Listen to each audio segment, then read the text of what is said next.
Gloria a Dios, aleluya. Bendito sea nuestro Dios Todopoderoso en esta hermosa y preciosa noche.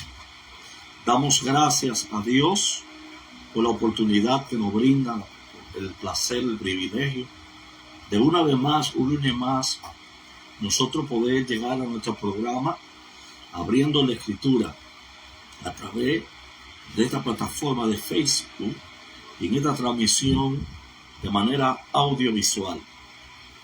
Siempre, amado hermano, los lunes traemos un tema de importancia. Vamos a traer estudios de la palabra de Dios, enseñanza, para que usted pueda analizar, que pueda estudiar en su casa, que pueda hacer sus apuntes, sus análisis, porque la intención nuestra es poder bendecirle a través de los estudios de la palabra del Señor.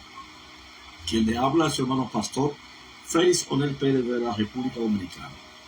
Hoy queremos hablar de dos temas interesantes, porque el capítulo 26, que es el capítulo donde estamos ubicados, el lunes antepasado, nosotros estuvimos hablando del día anterior a su muerte, lo que Jesús hizo el día anterior a su muerte, y nos ubicamos en el capítulo 26, ya que el capítulo 26 tiene tres temas de suma importancia. Número 1, el día anterior de su muerte. Número 2, angustia y traición y la agonía de Getsemaní.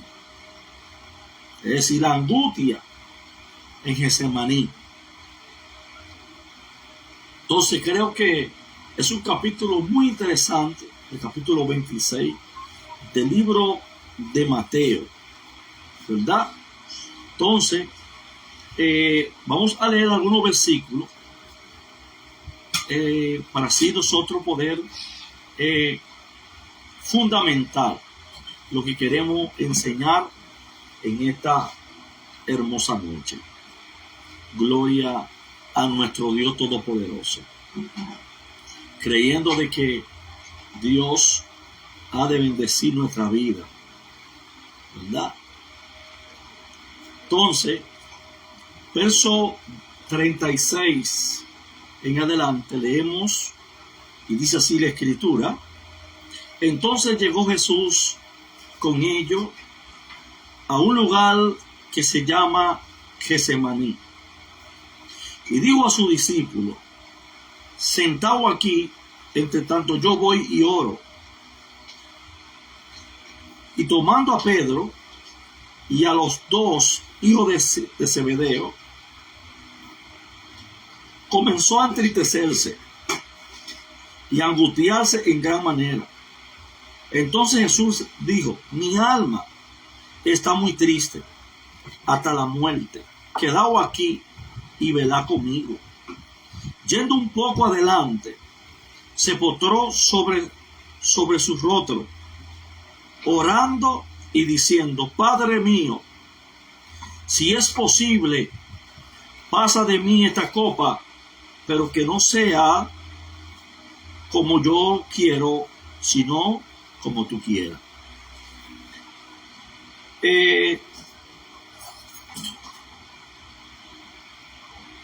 Ya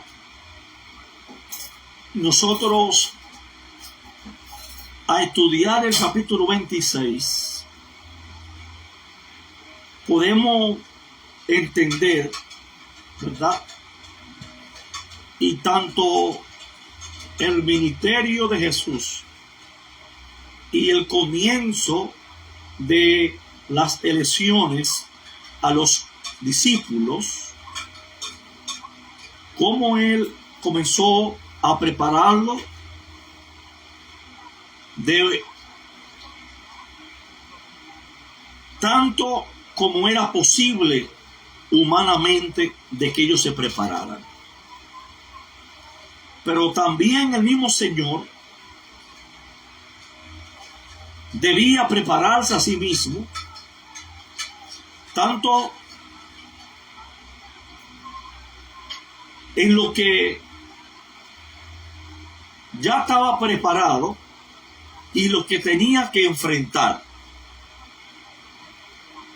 Cuando nosotros analizamos las Sagradas Escrituras, nos damos cuenta la vida de Jesucristo en esta tierra. Una vida interesante, una vida de propósito, una misión específica, una convicción, un norte y sobre todo cumplir la asignación, cumplir la voluntad del Padre, dar a conocer lo que el Padre puso en él, cumplir la tarea que tenía que cumplir en esta tierra. Porque la vida de Jesús fue una vida de propósito. En él había propósito, había misión. Y por eso nosotros vemos a un Cristo preparando a su discípulo, pero también en un momento determinado tiene que prepararse para los próximos que va a enfrentar. Y es allí donde se encuentra en este lugar llamado Getsemaní, que significa prensa de oliva, que era donde se machacaba el higo para sacar el aceite. Entonces, allí pasó Jesús su mayor prueba, un momento de angustia, un momento de tristeza, un momento de gran angustia. Y es donde nosotros vemos al mismo Jesús decir: mi alma está muy triste hasta la muerte. Y pedirle a sus discípulos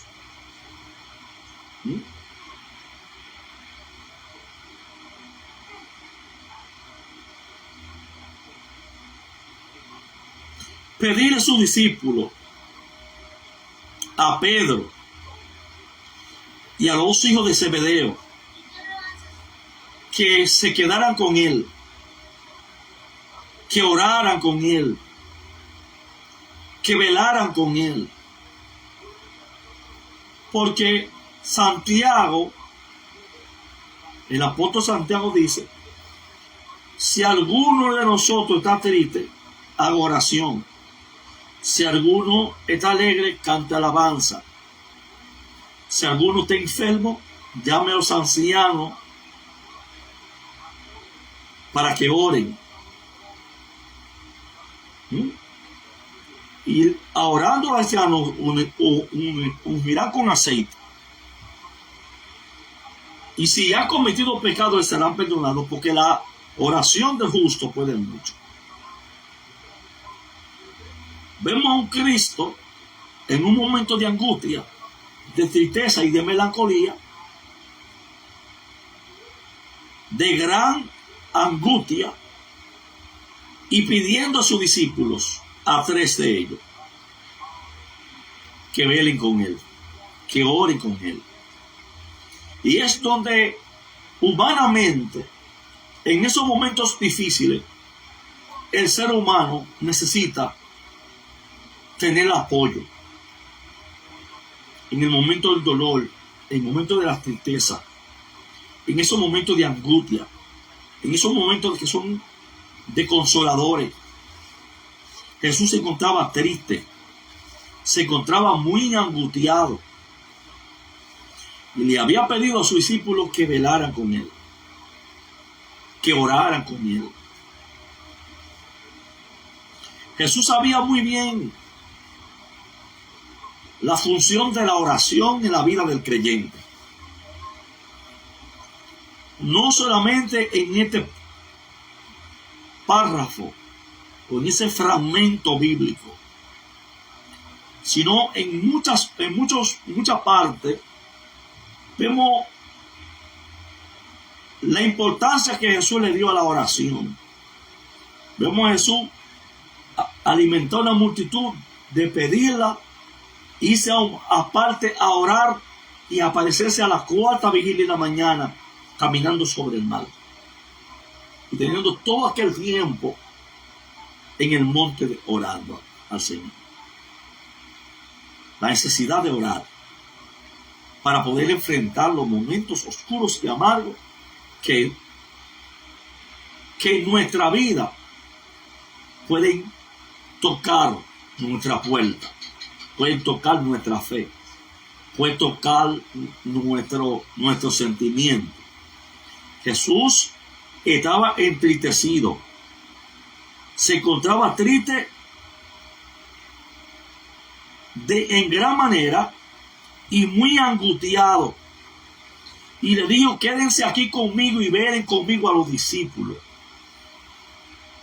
Quédense aquí porque hay momentos oscuros, amargos, que tú requieres tener personas que oren contigo, que clamen contigo, que intercedan contigo, que velen contigo. Estamos hablando de Jesús. Jesús estaba consciente sobre lo que debía hacer en las próximas horas, en lo que iba a enfrentar, según el plan divino. Porque humanamente, divina, a veces nosotros decimos querer hacer la voluntad de Dios. Padre, que se haga tu voluntad. Pero cuando nos vemos en la situación y vemos la realidad de la cosa,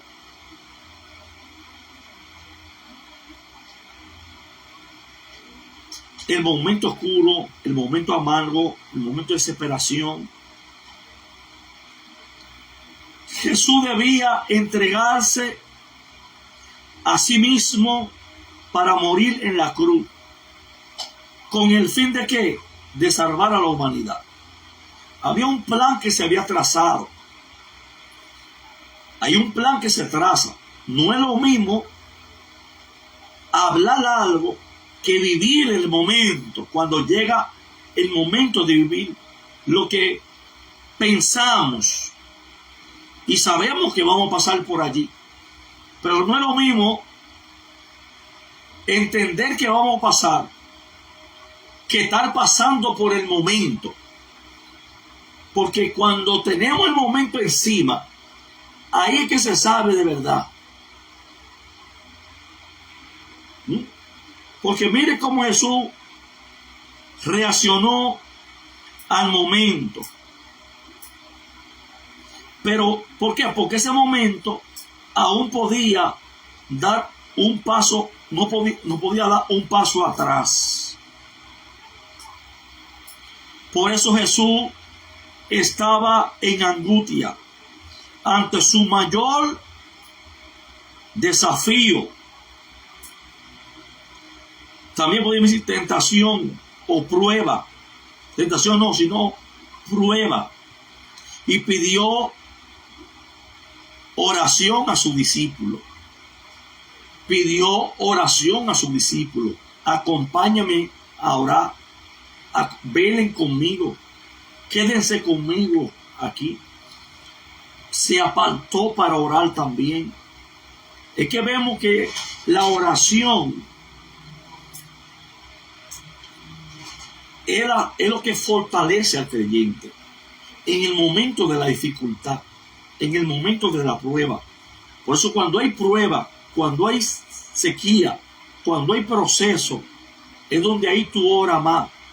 Es donde ahí tú quieres buscar más al Señor, clamar más. ¿Por qué?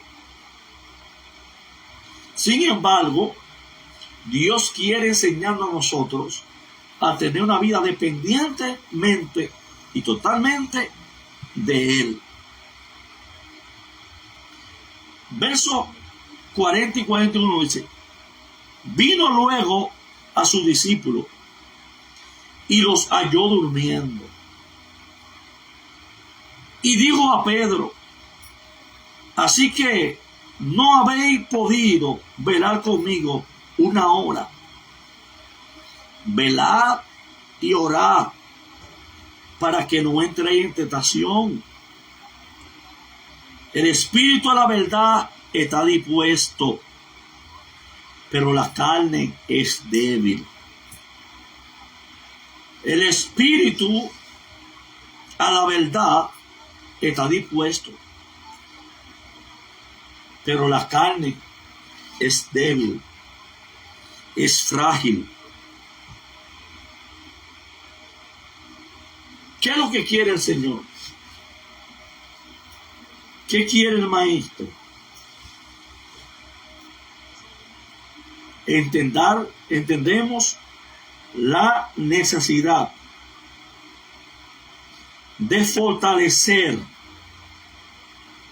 nuestra relación con Dios. Podemos pensar que la mayor aflicción que Jesús padeció fue en la cruz, un momento también oscuro, pero aquí en Getsemaní, ya que la muerte por crucifixión implica no solo una tortura física, sino también social,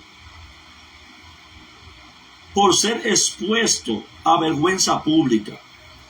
Pero los evangelios nos revelan que el lugar donde Jesús pasó su mayor aflicción fue en el jardín de Getsemaní. Unas horas antes de la muerte. En eso reflexionamos en este estudio de hoy. La aflicción que vino sobre Jesús no le tomó por sorpresa. Ya él sabía lo que le esperaba en los últimos momentos de su vida. Jesús ya sabía que iba a morir y padecer, y lo hizo saber a sus discípulos, se lo advirtió. En Lucas capítulo 9, verso 22, y diciendo: es necesario que el Hijo del Hombre padezca muchas cosas y sea desechado por los ancianos y por los principales sacerdotes y por los escribas, y que sea muerto y resucita al tercer día. Aunque Jesús lo advirtió, los discípulos no querían creerlo, pero eso Jesús lo dijo también en lo siguiente. Lucas capítulo 9, versos 44 y 45, Jesús vuelve y dice la misma: hacer que os penetréis bien en el oído esta palabra. Hacer que os penetre bien en el oído esta palabra, porque acontecerá que el Hijo del Hombre será entregado a mano de hombre. Mas ellos no entendían esta palabra, pues le estaba velando para que no le entendiera, y temían preguntarle sobre esta palabra. Aquí vemos muchas veces el Señor nos advierte sobre las cosas que van a pasar, pero así no es lo que queremos oír y no lo aceptamos, porque los discípulos no entendieron, pero tampoco aceptaron cuando Jesús dijo lo que iba a padecer. Jesús lo advirtió, pero cuando llegó el momento de la verdad, es un momento difícil, hermano. Fue un momento amargo que nuestro Maestro pasó en esas horas en Getsemaní.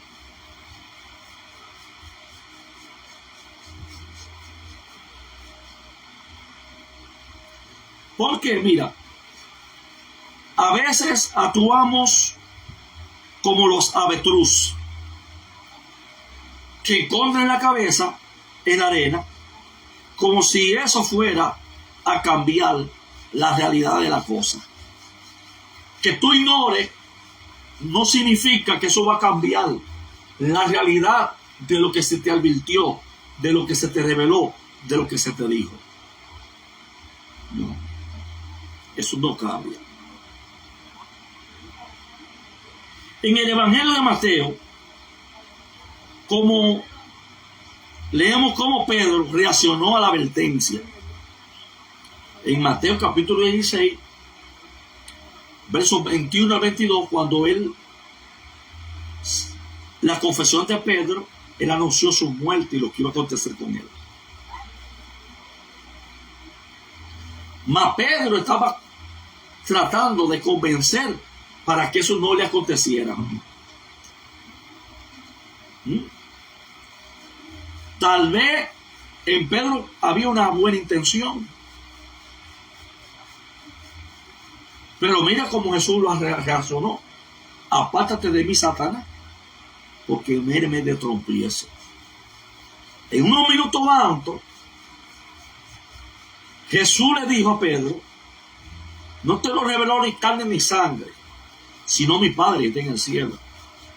Y elogió la revelación que Pedro tuvo.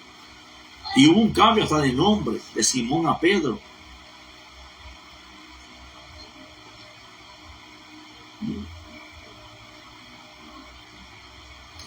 Sin embargo, en el versículo 23 del capítulo 16, pero él volviéndose dijo a Pedro: quítate delante de mí, Satanás, me eres tropiezo, porque no pone la mira en la cosa de Dios, sino en la de los hombres. Un día antes de su muerte, el camino a Jerusalén, Jesús lo volvió a advertir a sus discípulos lo que iba a pasar, añadiendo cierto detalle. En Lucas 18, del verso 31 a 34, volvió a avisarle. Jesús sabía lo que le sobrevendría, porque esto había sido escrito por los profetas. Ya se había escrito. Ejemplo más claro que podemos encontrar: Isaías 53, verso 3 y verso 5, donde vemos claramente cómo el Señor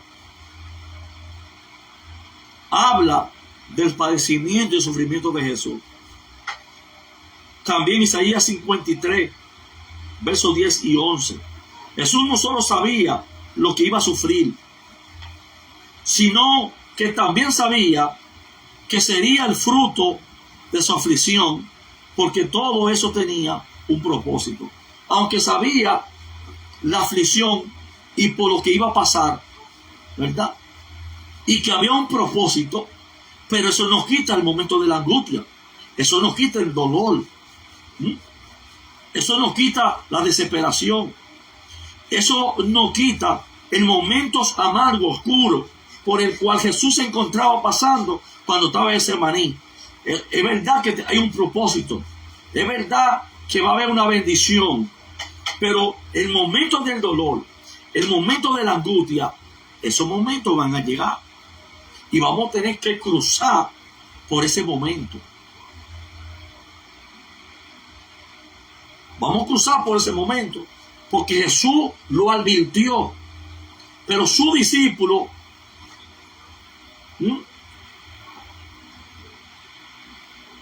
cuando llegó el momento no fueron soporte, durmieron, no velaron, es decir, no pueden anunciar, no pueden advertir. Amén. Dios bendiga Rudilania Acota, Dios te bendiga, sierva de Dios, mi estimada, qué bueno. Bendiciones, ministro, pastor Israel Reyes, hombre de Dios, mi estimado, mucho cariño. A Zunilda Mansueta también, Dios le bendiga. A todos mis hermanos que están ahí conectados. Entonces, el jardín de Getsemaní, porque es bueno que usted conecte la cosa, porque ¿a dónde fue que el hombre sufrió la caída? Fue un jardín, porque en el huerto había un jardín. Había un huerto y en el huerto había un jardín donde el hombre fue puesto allí. Entonces, en el jardín de Getsemaní, que era un huerto, en el monte de los olivos, en la laza afuera, que enlaza afuera a Jerusalén, desde el tiempo de Jesús hasta la fecha de hoy, es un lugar donde están cultivados los olivos y donde se machacaba los olivos. Por eso significa prensa de olivos. Entonces,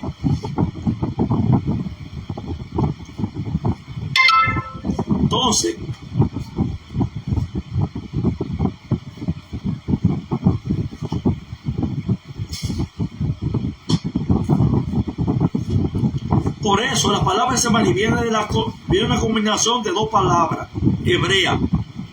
Gad significa lugar para prensa y Gesema significa aceite. Sheman significa, o Shemen significa aceite. En tiempo de Jesús es muy utilizada como el huerto.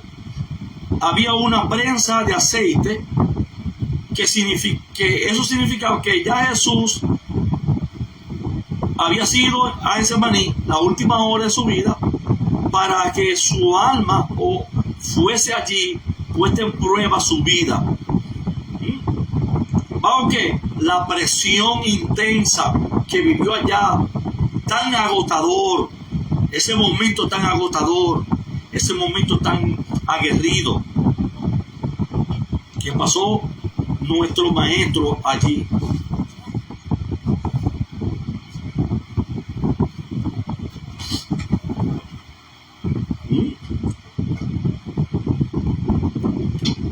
Entonces, ahí vemos en el versículo 39 que leímos, donde el maestro dice: pasa de mí esta copa sin que yo la tome.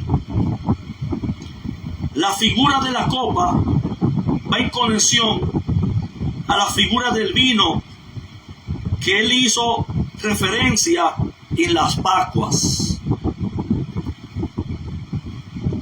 En las Pascuas. Recuerde que una hora antes, durante la celebración de la Pascua, Jesús le explicó a su discípulo que él entregaría su carne representada por el pan y derramaría su sangre representada por el vino.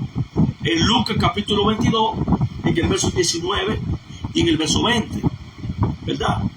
Mas cuando vemos momentos de aflicción, podemos ver en Juan 18, verso 1, después de haber dicho esto, Jesús salió con su discípulo al otro lado del torrente de Cedro, donde había allí un huerto en el cual él con su discípulo se colocó. ¿A dónde cayó? Sufrió la caída y entró en el huerto del Edén. Cayó el hombre. Donde el hombre se puso, ahí cayó. Donde Jesús está siendo probado para ir a la muerte, para cumplir el plan de salvación y redimir la humanidad, en un huerto, en un jardín, en el huerto. Hello, Moto.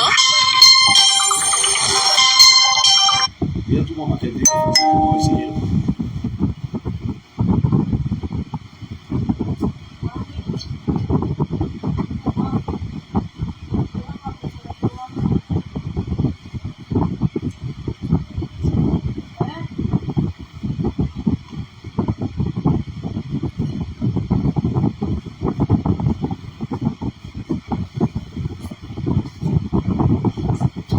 Jesús explicó que la copa de vino que se bebe tradicionalmente en la cena de la Pascua era un símbolo de su sangre que iba a ser derramada para el perdón de los pecados. La Pascua en Egipto, que libró a los israelitas de la esclavitud, era sombra de la Pascua que Jesús iba a hacer, que iba a ser el Cordero de Dios que quita el pecado del mundo. En Juan 1:21. En Getsemaní, Jesús oró diciendo que no quería pasar esa copa, ya que implica ser separado del Padre. 3 veces clamó la misma oración en Getsemaní. Otra vez fue y oró por segunda vez diciendo: Padre mío, si no puede pasar de mí esta copa, sin que yo beba, hágase tu voluntad. También eso en el 42, en el 26 dice: y dejándolo se fue de nuevo y oró por tercera vez diciendo las mismas palabras. Fueron 3 veces que Jesús hizo una oración: pasa de mí esta copa, así que yo 3 veces, no una sola.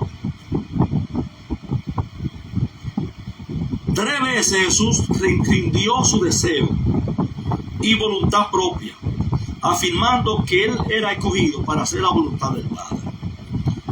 La sangre era como gotas de sudor.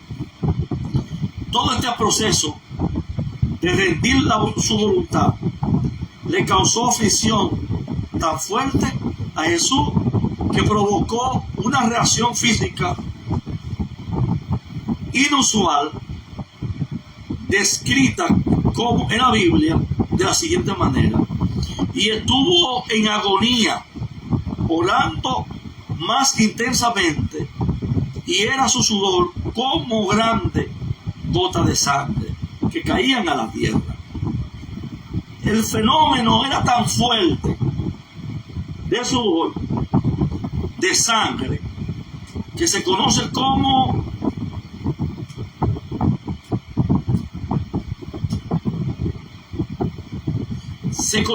hoy en día como hematoidrosis. Voy a leerlo bien.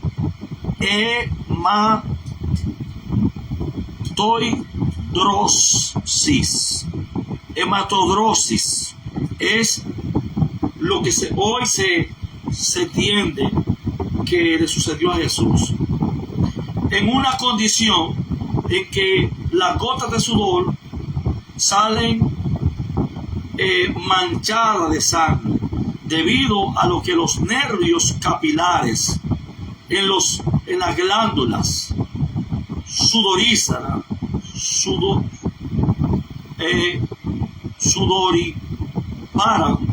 se rompen.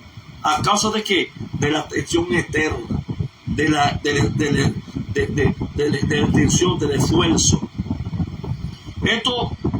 Esto puede suceder en condiciones extremas, esfuerzo físico, o cuando se está bajo un estrés emocional demasiado fuerte. Pasa esto. Jesús estaba sufriendo tanto por la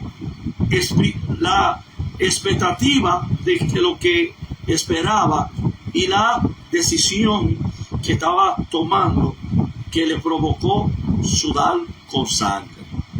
Esto es una señal de que el padecimiento emocional de Jesús fue extremo. En el momento de mayor angustia y de mayor necesidad, Jesús pidió apoyo emocional y espiritual a sus discípulos, pero no les sirvió de mucho, porque hay situaciones donde otros no te van a poder ayudar. Por lo aquí, velar conmigo. Todos los discípulos acompañaron a Jesús a Getsemaní, excepto Judas.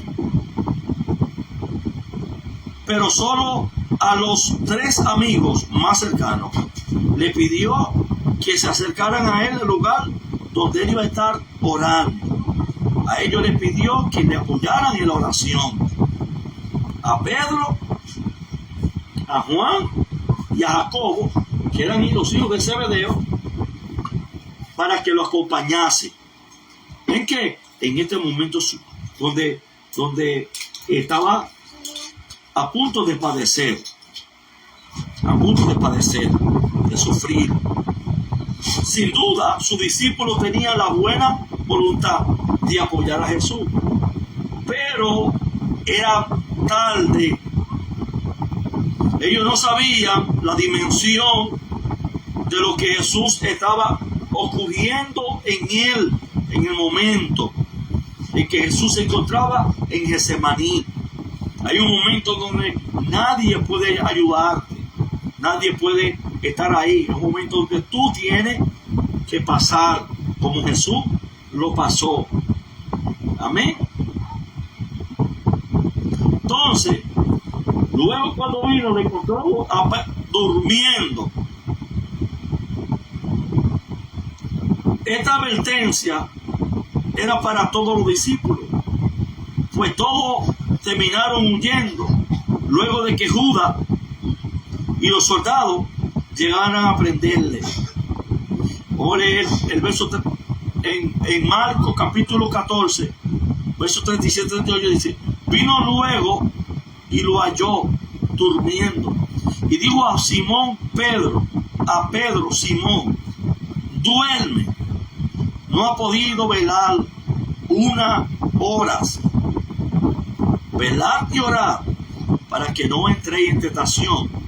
El espíritu a la verdad está dispuesto, pero la carne es débil. Lo vimos en Mateo, ahora lo estamos viendo como Lucas también lo habla.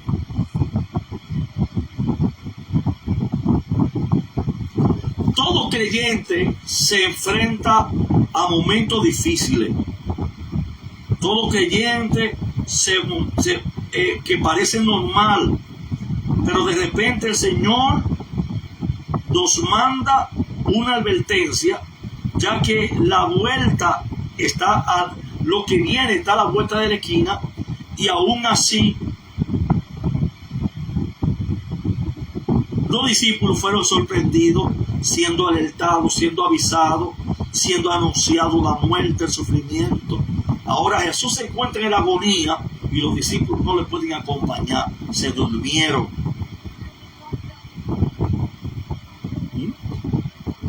En un momento que pidió apoyo en una oración, ellos no pudieron apoyarlo en la oración. Y este es un llamado a creyentes de todo tiempo. Y lo que vosotros digo, a todos lo digo, velad. No solamente a vosotros, los discípulos que estaban ahí en el momento, sino que todo creyente está llamado a velar y a orar. Velar y orar para que no entre en tentación. Varias veces Jesús fue a despertar a sus discípulos para pedirle que velaran, pero ellos volvieron a dormirse. ¿Por qué? Porque a la verdad el espíritu está dispuesto, pero la carne es débil.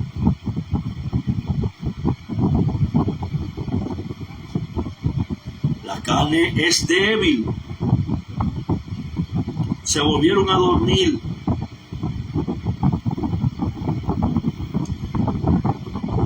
Marcos 14, 39, 40 dice: otra vez fue y oró, diciendo las mismas palabras. A la verdad, otra vez lo halló durmiendo. Otra vez, escuche bien, porque los ojos de ellos estaban cargados de sueño y no sabían qué responderle. Cuando le dijo, no sabían qué responderle. no estaban reaccionando. Así mismo personas que no saben cómo responderle a lo que están viviendo porque están muy cargados del sueño por el agotamiento espiritual y físico que tienen encima.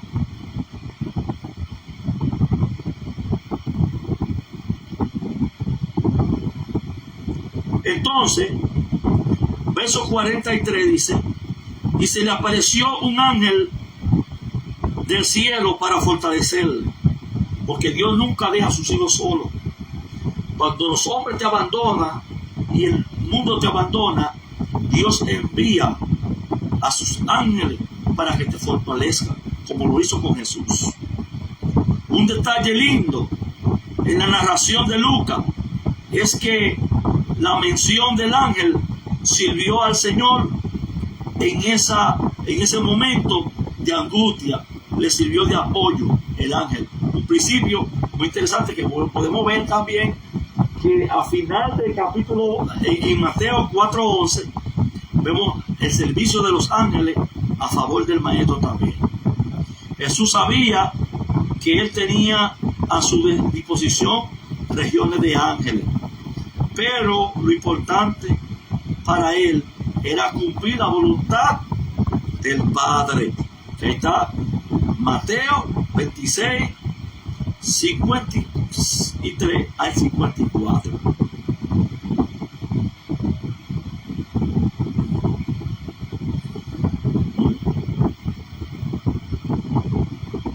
No podemos rendirnos.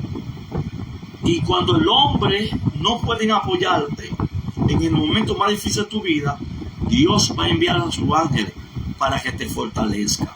Como lo hizo con muchos en la antigüedad, como lo hizo con Jesús cuando estaba en Getsemaní. Otro momento de aflicción, en segunda instancia, es que vemos a Jesús sufrir tremendamente cuando fue separado del Padre en la cruz, cuando Él cargó el pecado de todo el mundo. Cuando Jesús anunció que Él debía padecer como parte del plan divino, también anunció a sus discípulos que todo lo que Él lo sigan también debe estar dispuesto a morir a sí mismo para hacer la voluntad de Dios. Porque todo el mundo quiere hacer la voluntad de Dios, pero cuando la voluntad de Dios se hace latente, visible, que hay que poner en práctica, solamente los que verdaderamente han comprendido el propósito, la misión y la asignación de vida serán capaces de permanecerse firme y fiel hasta que para cumplir la voluntad de aquel que lo ha colocado en ese momento, aún estando en prueba, aún estando en dificultad, aún estando en angustia. Jesús estaba seguro de que estaba abandonó sus propias emociones y su voluntad para aceptar la voluntad de Dios. Amén. Así que en esta noche te consejo, te pido que no te canses de hacer el bien. Amén. Y que siga confiando en el Señor siempre. El Señor nunca te la dejará solo, aunque el hombre no esté contigo en los momentos más oscuros. Dios enviará sus ángeles a fortalecerte. Dios te bendiga y Dios te guarde.